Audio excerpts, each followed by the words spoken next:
Assalamualaikum warahmatullahi wabarakatuh.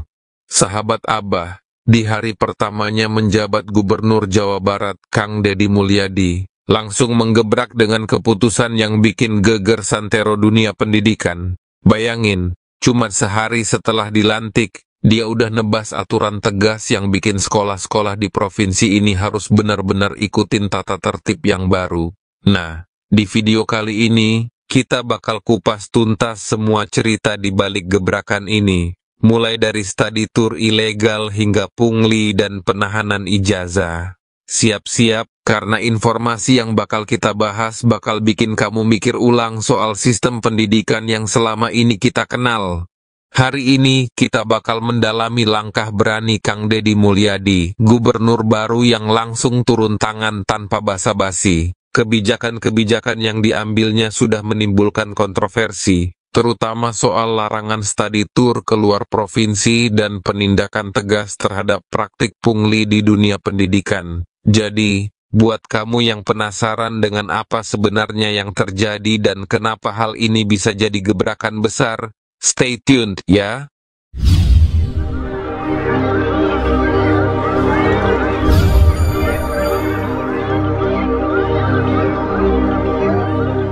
Sejak lama, study tour dianggap sebagai salah satu kegiatan edukatif yang penting buat menambah wawasan para siswa. Banyak pihak beranggapan bahwa perjalanan keluar provinsi bisa membuka perspektif baru, memberikan pengalaman langsung tentang kebudayaan dan sejarah daerah lain. Namun, ternyata di balik semua itu, ada beberapa masalah yang cukup serius.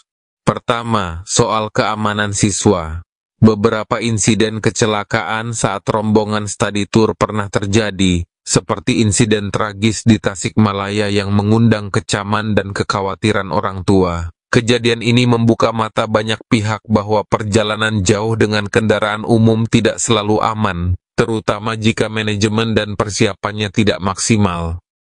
Kedua, masalah biaya. Study tour kerap kali dikenakan biaya tambahan yang fantastis, hingga mencapai jutaan rupiah per siswa. Biaya tersebut seringkali tidak transparan, dan banyak orang tua merasa dirugikan karena uang yang dikeluarkan tidak sebanding dengan manfaat yang didapatkan. Hal ini tentu saja menimbulkan pertanyaan, apakah study tour yang seharusnya menjadi sarana edukasi malah justru jadi ajang komersial yang tidak berimbang? Ketiga, ada juga pertanyaan mengenai tujuan dan manfaat dari study tour itu sendiri. Di tengah banyaknya potensi wisata edukatif yang ada di Jawa Barat, kenapa harus repot-repot mengirim siswa keluar provinsi? Padahal, potensi lokal yang ada bisa jadi alternatif yang nggak kalah menarik dan pastinya lebih ekonomis. Dengan begitu banyaknya pertanyaan dan kekhawatiran ini, tak heran kalau kebijakan tegas soal study tour mulai muncul sebagai sebuah kebutuhan mendesak. Kamis kemarin, tepatnya tanggal 20 Februari 2025, Kang Deddy Mulyadi resmi dilantik sebagai Gubernur Jawa Barat. Dalam upacara pelantikan yang diwarnai oleh suasana kebahagiaan, ia tampak tegas dan langsung menyatakan bahwa masa kepemimpinannya akan berbeda dari sebelumnya. Tanpa menunggu lama, tak lama setelah jabat tangan di Istana Negara, Kang Deddy langsung mengambil langkah-langkah konkret untuk menyelesaikan berbagai masalah yang selama ini mengganggu dunia pendidikan. Salah satu kebijakan pertama yang ia tetapkan adalah larangan tegas terhadap study tour keluar provinsi. Meskipun aturan ini sebenarnya sudah pernah diterapkan oleh pendahulunya, namun kenyataannya masih banyak sekolah yang melanggar dan mengirimkan siswa keluar Jawa Barat. Dengan keputusan ini, Kang Deddy ingin menunjukkan bahwa pemerintah provinsi tidak akan kompromi terhadap aturan yang sudah jelas demi menjaga keselamatan dan transparansi. Tak lama setelah kebijakan diumumkan, kasus nyata pun terjadi. SMN 6 Depok menjadi sorotan sebagai contoh pertama yang kena sanksi. Sekolah ini diketahui mengadakan study tour ke Bali dengan biaya yang cukup fantastis, yaitu 3,4 juta per siswa. Walaupun tujuan perjalanan tersebut diklaim sebagai bentuk edukasi, namun kenyataannya, kebijakan larangan study tour keluar provinsi telah diabaikan. Akibat pelanggaran aturan ini, Kepala Sekolah SMA 6 Depok langsung dicopot dari jabatannya. Langkah ini merupakan sinyal tegas dari pemerintahan baru bahwa tidak ada toleransi bagi pelanggaran aturan yang sudah ditetapkan. Penonaktifan kepala sekolah ini pun dilakukan untuk memastikan agar audit dan pemeriksaan terhadap penggunaan dana sekolah dapat berjalan secara objektif dan transparan. Mungkin ada di antara kalian yang bertanya-tanya, kenapa sih study tour keluar provinsi dilarang? Padahal, study tour kan bermanfaat sebagai sarana pembelajaran dan eksplorasi budaya. Nah, di sini kita bahas beberapa alasan kuat di balik kebijakan ini. Pertama, tak dapat dipungkiri, keamanan anak-anak adalah prioritas utama. Sebelum kebijakan ini diberlakukan, terjadi insiden kecelakaan yang cukup serius saat rombongan study tour di Tasikmalaya. Insiden tersebut menimbulkan kekhawatiran mendalam dan membuat pemerintah merasa perlu mengambil tindakan preventif agar kejadian serupa tidak terulang lagi. Kedua, transparansi biaya dan perlindungan orang tua. Study tour yang dilaksanakan oleh beberapa sekolah seringkali dibungkus dengan biaya yang tidak jelas asal-usulnya. Banyak orang tua merasa dirugikan karena harus mengeluarkan biaya tambahan yang tidak sebanding dengan fasilitas dan pengalaman yang diberikan. Dengan membatasi study tour di dalam provinsi, diharapkan biaya yang dikeluarkan bisa lebih terkontrol dan transparan. Ketiga, potensi lokal yang melimpah. Jawa Barat sendiri memiliki banyak destinasi wisata edukatif yang menarik. Dari situs sejarah, museum, hingga kawasan alam yang memukau, semua itu bisa jadi alternatif pembelajaran yang tidak kalah efektif. Pemerintah ingin mengoptimalkan potensi lokal ini, sehingga siswa tidak perlu pergi jauh untuk mendapatkan pengalaman belajar yang berharga. Dengan alasan-alasan tersebut, kebijakan larangan study tour ke luar provinsi dianggap sebagai langkah preventif yang logis, demi keselamatan dan kesejahteraan para siswa serta transparansi dalam pengelolaan dana sekolah.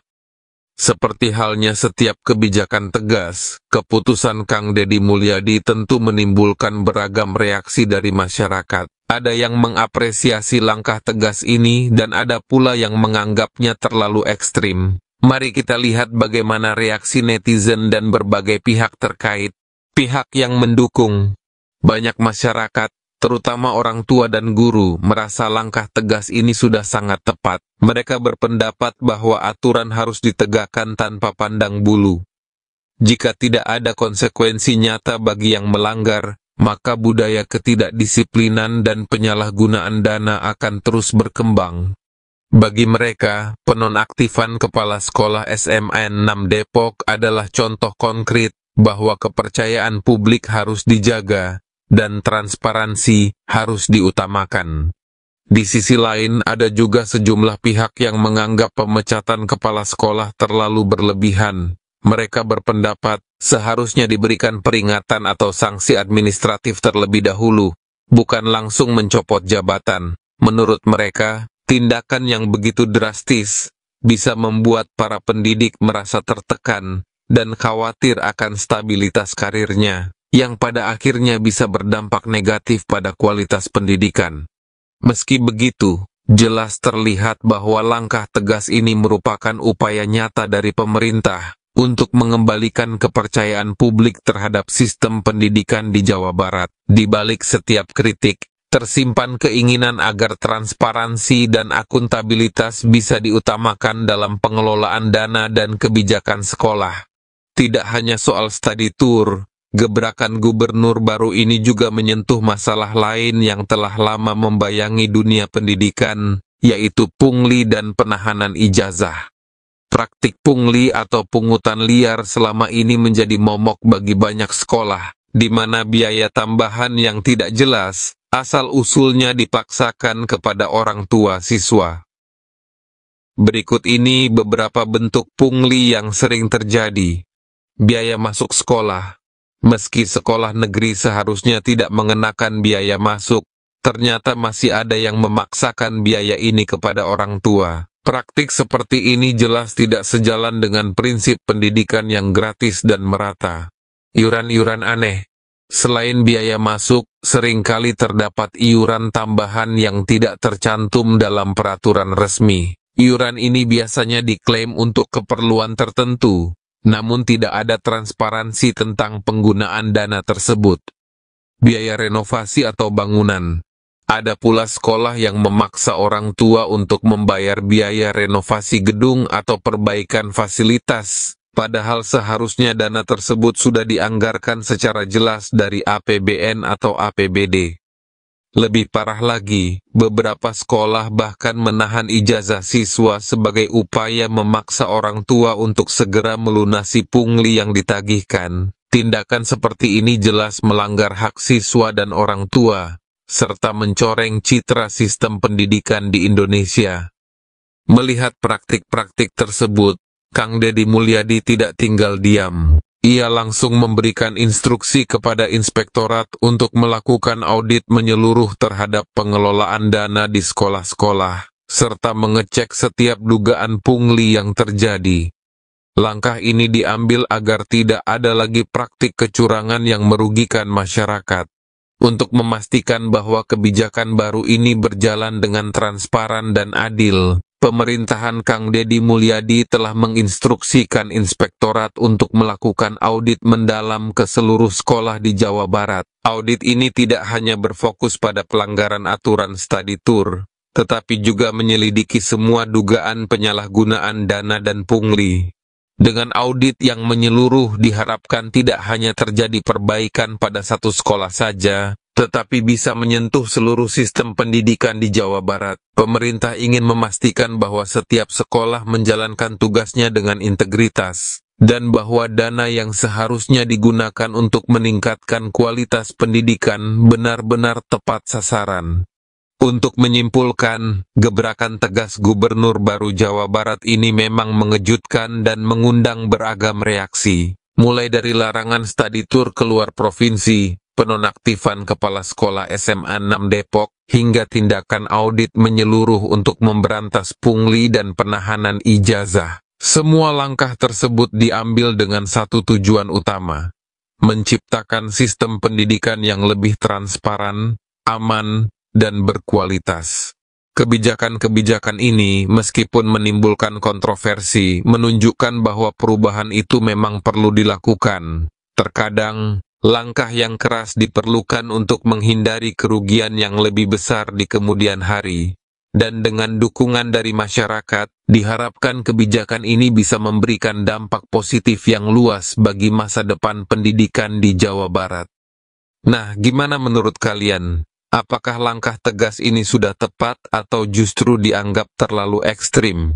Yuk, share pendapat kamu di kolom komentar dan bagikan juga video ini ke teman-teman yang peduli dengan pendidikan. Jangan lupa untuk like dan subscribe supaya kamu nggak ketinggalan update terbaru soal isu-isu penting di Jawa Barat. Sampai ketemu di video selanjutnya, dan tetap semangat membangun masa depan yang lebih baik. Wassalamualaikum warahmatullahi wabarakatuh.